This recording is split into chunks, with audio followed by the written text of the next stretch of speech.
ಹೊಂದಿರುವಂಥ ಭಾರತೀಯ ಜನತಾ ಪಕ್ಷ ಸಂಸ್ಥಾಪನೆಯಾಗಿ 45 ವರ್ಷ ಒಂದೇ ಗಳಿಗೆಗೆ ಬಂದಿದೆ. ಈ ಎರಡು ಮಹತ್ವದ ವಿಚಾರಗಳಲ್ಲಿ ಒಂದೇ ಗಳಿಗೆ ಬಂದಿದ್ದು ಅಮೃತ ಗಳಿಗೆ ಅಂತ ನಾನು ಭಾವಿಸ್ತೇನೆ.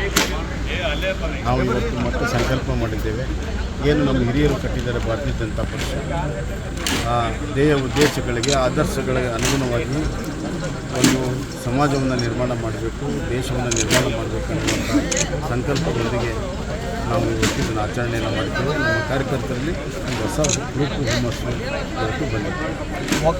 ಆಮೇಲೆ 10ನೇ ತಾರೀಕು ಹಗಲು ರಾತ್ರಿ ಏನು ರಾಜ್ಯ ಸರ್ಕಾರದ ಜನವಿರೋಧಿ ನೀತಿಗಳಿದೆ, ಬೆಲೆ ಏರಿಕೆಯಿಂದ ಹಿಡಿದು ಭ್ರಷ್ಟಾಚಾರದ ವಿರುದ್ಧ 10ನೇ ತಾರೀಕು ಹಗಲು ರಾತ್ರಿ ಉಪವಾಸ ಧರಣಿ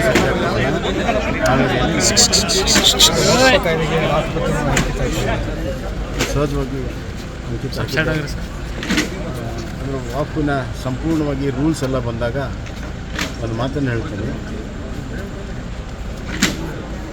ರಾಷ್ಟ್ರದಲ್ಲಿ ರೂಲ್ ಆಫ್ ಲಾ ಅನ್ನುವಂಥದ್ದು ಸ್ಥಾಪನೆ ಆಗಬೇಕನ್ನುವಂಥದ್ದು ಮತ್ತು ವಾಪ್ ಹೆಸರಲ್ಲಿ ಹಲವಾರು ದೇವಸ್ಥಾನ, ಹಲವಾರು ಸರ್ಕಾರಿ ಕಚೇರಿಗಳು ಮತ್ತು ಇನ್ಕ್ಲೂಡಿಂಗ್ ಪಾರ್ಲಿಮೆಂಟ್ ಜಾಗ ಬಗ್ಗೆ ಏನು ವಾಪ್ ಅಂತ ಕ್ಲೇಮ್ ಮಾಡಿದ್ದಾರೆ ಅವಕ್ಕೆಲ್ಲದಕ್ಕೂ ಕೂಡ ತೆರೆ ಬೀಳ್ತದೆ. ಮತ್ತು ಯಾರಿಗೆ ಅನ್ಯಾಯ ಆಗಿದೆ, ಹಲವಾರು ರೈತರಿಗೆ ಅನ್ಯಾಯ ಆಗಿದೆ, ಹಲವಾರು ಮುಸಲ್ಮಾನರಿಗೆ ಕೂಡ ಅನ್ಯಾಯ ಆಗಿದೆ, ಅವರಿಗೆ ಸಿವಿಲ್ ನ್ಯಾಯಾಲಯಕ್ಕೆ ಹೋಗೋದಕ್ಕೆ ಒಂದು ಅವಕಾಶ ಸಿಕ್ಕಿದೆ. ಅದಕ್ಕೆ ರೂಲ್ ಆಫ್ ಲಾ ಸ್ಥಾಪನೆ ಆಗ್ತದೆ.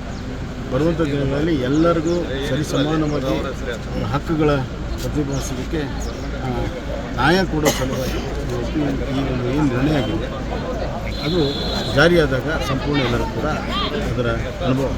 ಸರ್, ಈ ಮೇಘದಾಟು ಯೋಜನೆಗೆ ತಮಿಳುನಾಡಿನಿಂದ ನಾವು ಪರ್ಮಿಷನ್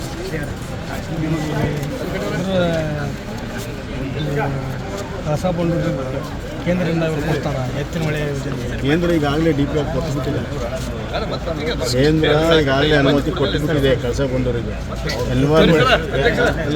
ಎತ್ತಿನ ಕಳಸಾ ಬಂಡೂರು ಎತ್ತಿನ ಹೊಳೆಗೆ ಯಾವುದು ಪರ್ಮಿಷನ್ನೇ ಬೇಕಾಗಿದೆ. ಎತ್ತಿನ ಹೊಳೆ ಯಾವುದು ಅಂತಾರಾಜ್ಯ ವ್ಯವಹಾರದಲ್ಲೇ ಇಲ್ಲ. ಕಳಸಾ ಬಂಡೂರು ಈಗಾಗಲೇ DPR ಅಪ್ರೂವ್ ಮಾಡಿದ್ದಾರೆ. ಈಗ ಎನ್ವೈರ್ಮೆಂಟಲ್ ಕ್ಲಿಯರೆನ್ಸ್ ಕೂಡ ಅತಿ ಶೀಘ್ರದಲ್ಲಿ ಸಿಗ್ತಾ ಇದೆ. ಇವರು ಮೇಕೆದಾಟು ದೊಡ್ಡ ಪಾದಯಾತ್ರೆ ಮಾಡಿದರು. ಅವಾಗ ನಾವು ಹೇಳಿದ್ವಿ ಮೇಕೆದಾಟು ರಾಜ್ಯ ವಿವಾದದಲ್ಲಿ ಕೋರ್ಟಲ್ಲಿದೆ ಅಂದರೆ ಕೋರ್ಟಲ್ಲಿಲ್ಲ, ನಾವು ತರ್ತೀವಿ ಅಂದರೆ. ಈಗ ಅಧಿಕಾರದಲ್ಲಿದ್ದಾರೆ ತಮಿಳುನಾಡಿನಲ್ಲಿ, ಅವ್ರ ಮಿತ್ರ ಪಕ್ಷ DMK ಅಧಿಕಾರದಲ್ಲಿದೆ. ಅವ್ರ ಹತ್ರ 5 ನಿಮಿಷ ಮಾತಾಡಿದರೆ 5 ನಿಮಿಷದಲ್ಲಿ ಬಗೆಹರಿಸ್ತಾರೆ ಅಂತ ರಾಜಕೀಯ ಇಚ್ಛಾಶಕ್ತಿಯನ್ನು ನಮ್ಮ ರಾಜ್ಯದ ನಾಯಕರು ತೋರಿಸ್ತಾರೆ. ಜಸ್ಟಿಸ್ ಕುನಾಲ್ ಅವರು ಮಧ್ಯಂತರ ಕೋವಿಡ್ ಏನು ನೀವು ಇದನ್ನು ಮಾಡಿದ್ರೆ ಅಲ್ಲದೇನು ವಿವರ ನಮ್ಗೆ ಗೊತ್ತಿಲ್ಲ. ವಿವರ ಗೊತ್ತಾದರೆ ಅದನ್ನು ಡಿಸ್ಪ್ಲೇ ಮಾಡಿ. ಹೊಂದಿರುವಂಥ ಭಾರತೀಯ ಜನತಾ ಪಕ್ಷ ಸಂಸ್ಥಾಪನೆಯಾಗಿ 45 ವರ್ಷ ಒಂದೇ ಗಳಿಗೆಗೆ ಬಂದಿದೆ. ಈ ಎರಡು ಮಹತ್ವದ ವಿಚಾರಗಳಲ್ಲಿ ಒಂದೇ ಗಳಿಗೆ ಬಂದಿದ್ದು ಅಮೃತ ಗಳಿಗೆ ಅಂತ ನಾನು ಭಾವಿಸ್ತೇನೆ. ನಾವು ಇವತ್ತು ಮತ್ತೆ ಸಂಕಲ್ಪ ಮಾಡಿದ್ದೇವೆ, ಏನು ನಮ್ಮ ಹಿರಿಯರು ಕಟ್ಟಿದ್ದಾರೆ ಭಾರತೀಯ ಜನತಾ ಪಕ್ಷ, ಆ ಧ್ಯೇಯ ಉದ್ದೇಶಗಳಿಗೆ ಆದರ್ಶಗಳಿಗೆ ಅನುಗುಣವಾಗಿ ಒಂದು ಸಮಾಜವನ್ನು ನಿರ್ಮಾಣ ಮಾಡಬೇಕು, ದೇಶವನ್ನು ನಿರ್ಮಾಣ ಮಾಡಬೇಕು ಅನ್ನುವಂಥ ಸಂಕಲ್ಪದೊಂದಿಗೆ ನಾವು ಇವತ್ತಿನ ಆಚರಣೆಯನ್ನು ಮಾಡ್ತೇವೆ. ನಮ್ಮ ಕಾರ್ಯಕರ್ತರಲ್ಲಿ ಒಂದು ಹೊಸ ಗ್ರೂಪ್ ಹುಮ್ಮಸ್ಸು ಇವತ್ತು ಬಂದಿದೆ.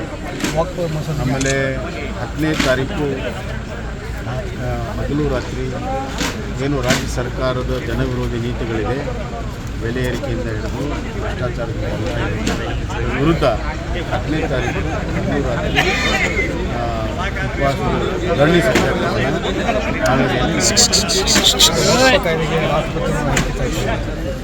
ಸಹಜವಾಗಿ ಅಂದರೆ ವಾಕಿನ ಸಂಪೂರ್ಣವಾಗಿ ರೂಲ್ಸ್ ಎಲ್ಲ ಬಂದಾಗ ಒಂದು ಮಾತನ್ನು ಹೇಳ್ತೀನಿ, ರಾಷ್ಟ್ರದಲ್ಲಿ ರೂಲ್ ಆಫ್ ಲಾ ಅನ್ನುವಂಥದ್ದು ಸ್ಥಾಪನೆ ಆಗಬೇಕನ್ನುವಂಥದ್ದು ಮತ್ತು ವಾಪ್ ಹೆಸರಲ್ಲಿ ಹಲವಾರು ದೇವಸ್ಥಾನ, ಹಲವಾರು ಸರ್ಕಾರಿ ಕಚೇರಿಗಳು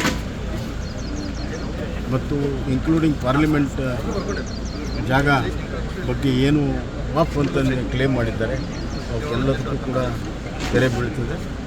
ಮತ್ತು ಯಾರಿಗೆ ಅನ್ಯಾಯ ಆಗಿದೆ, ಹಲವಾರು ರೈತರಿಗೆ ಅನ್ಯಾಯ ಆಗಿದೆ, ಹಲವಾರು ಮುಸಲ್ಮಾನರಿಗೆ ಕೂಡ ಅನ್ಯಾಯ ಆಗಿದೆ, ಅವರಿಗೆ ಸಿವಿಲ್ ನ್ಯಾಯಾಲಯಕ್ಕೆ ಹೋಗೋದಕ್ಕೆ ಒಂದು ಅವಕಾಶ ಸಿಕ್ಕಿದೆ. ಅದಕ್ಕೆ ರೂಲ್ ಆಫ್ ಲಾ ಸ್ಥಾಪನೆ ಆಗ್ತದೆ. ಬರುವಂಥ ದಿನಗಳಲ್ಲಿ ಎಲ್ಲರಿಗೂ ಸರಿಸಮಾನವಾಗಿ ಅವರ ಹಕ್ಕುಗಳ ಪ್ರತಿಪಾದಿಸೋದಕ್ಕೆ ನ್ಯಾಯ ಕೊಡೋ ಸಲುವಾಗಿ ಈ ಒಂದು ಏನು ನಿರ್ಣಯ ಆಗಿದೆ ಅದು ಜಾರಿಯಾದಾಗ ಸಂಪೂರ್ಣ ಎಲ್ಲರೂ ಕೂಡ ಅದರ ಅನುಭವ.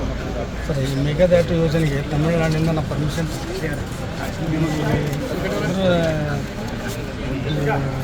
ಕಳಸಾ ಬಂಡೂರಿ ಕೇಂದ್ರದಿಂದ ಇವರು ಕೊಡ್ತಾರೆ ಎತ್ತಿನ ಹೊಳೆ ಯೋಜನೆಗೆ. ಕೇಂದ್ರ ಈಗಾಗಲೇ DP ಕೊಟ್ಟುಬಿಟ್ಟಿದೆ.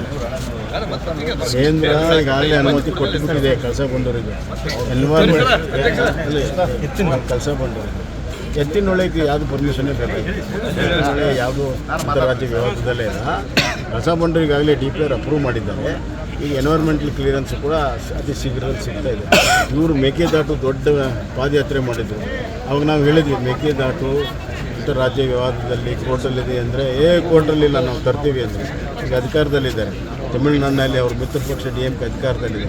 ಅವ್ರ ಹತ್ರ 5 ನಿಮಿಷ ಮಾತಾಡಿದರೆ 5 ನಿಮಿಷದಲ್ಲಿ ಬಗೆಹರಿಸ್ತಾರೆ ಅಂತ ರಾಜಕೀಯ ಇಚ್ಛಾಶಕ್ತಿಯನ್ನು ನಮ್ಮ ರಾಜ್ಯದ ನಾಯಕರು ತೋರಿಸ್ತಾರೆ. ಜಸ್ಟಿಸ್ ಕುನಾಲ್ ಅವರು ಮಧ್ಯಂತರ ಕೋವಿಡ್ ಏನು ನೀವು ಇದನ್ನು ಮಾಡಿಬಿಟ್ಟು ಅದೇನು ವಿವರ ನಮ್ಗೆ ಗೊತ್ತಿಲ್ಲ. ವಿವರ ಗೊತ್ತಾದರೆ ಅದನ್ನು ಡಿಸ್ಪ್ಲೇ ಮಾಡಿ. ಹೆಚ್ಚಿನ ವಿಡಿಯೋಗಳಿಗೆ ಪ್ರತಿಧ್ವನಿ ಯೂಟ್ಯೂಬ್ ಚಾನೆಲ್ ಸಬ್ಸ್ಕ್ರೈಬ್ ಮಾಡಿ, ಬೆಲ್ ಐಕಾನ್ ಕ್ಲಿಕ್ ಮಾಡಿ.